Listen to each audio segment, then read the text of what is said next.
Salut à tous, c'est Monsieur Rider 83. Alors aujourd'hui c'est une vidéo pas comme les autres, assez courte malheureusement.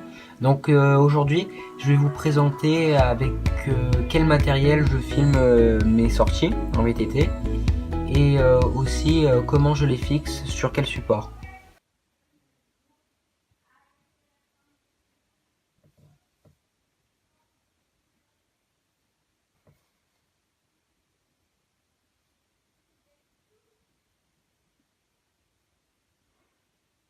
Donc sur le boîtier vous pouvez voir qu'il y a une petite différence.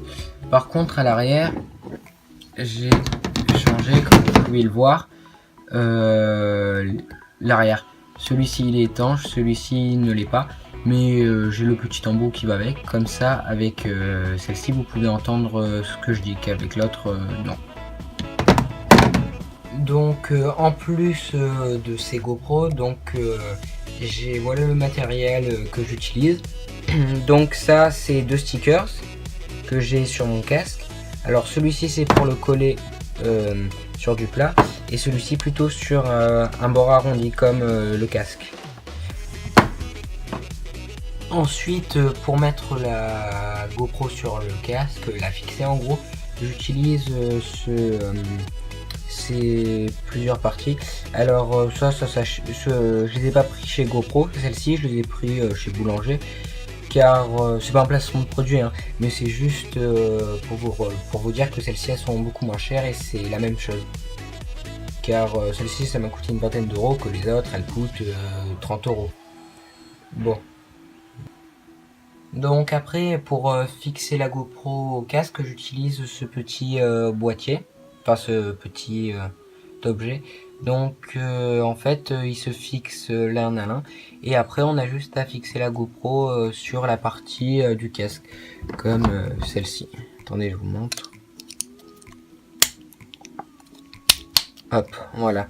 Et là on peut la fixer au casque et la GoPro filme ici. Après pour charger la GoPro j'utilise ce câble là qui est de GoPro qu'on m'a fourni avec. Donc par contre, petite particularité, ce câble là avec cet embout, vous ne le trouverez pas de partout parce qu'il est assez dur à trouver. Donc à un moment j'ai dû perdre un câble, j'ai perdu un câble, donc j'ai dû en racheter un et je peux vous dire que ça coûte cher pour ce que c'est. Hein. Je crois ça m'a coûté 34 euros si je me souviens bien. Et ensuite j'ai ce petit boîtier, donc c'est celui-ci qui va avec avec celle-ci, donc c'est pour entendre aussi, donc c'est la même chose. Ensuite pour que la GoPro n'ait pas trop de vibrations, j'utilise ce petit boîtier là, enfin ce petit oui en caoutchouc, donc de la marque GoPro aussi.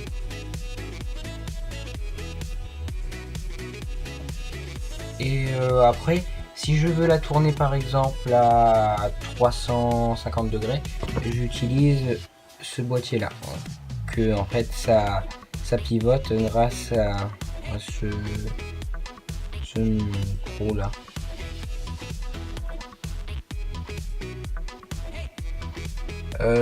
Cette GoPro m'avait coûté à peu près 300 euros, 250-300 euros, et maintenant vous pouvez en trouver une neuve comme celle-ci pour une centaine d'euros, voire un peu plus.